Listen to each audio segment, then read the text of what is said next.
Hello मित्रांनो, welcome to Marathi डिक channel.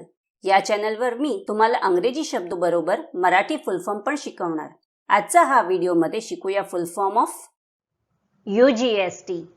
UGST मध्ये U म्हणजे युनियन टेरिटरी, G म्हणजे गुड्स, S म्हणजे सर्व्हिस आणि T म्हणजे टॅक्स होत आहे। असे UGST चा फुल form union territory goods and service tax होत आहे। जीएसटी अंतर्गत प्रशासकीय मंडळाशिवाय केंद्रशासित प्रदेशाद्वारे SGST आकारला जाऊ शकत नाही।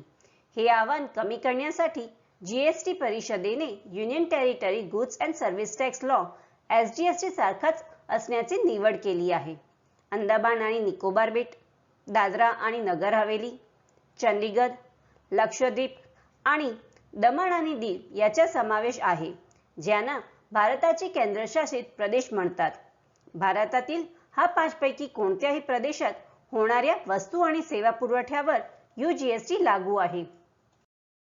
फ्रेंड्स, व्हिडिओला लाईक, शेअर आणि कमेंट करायला विसरू नका आणि चॅनलला सबस्क्राइब करा। Thank you.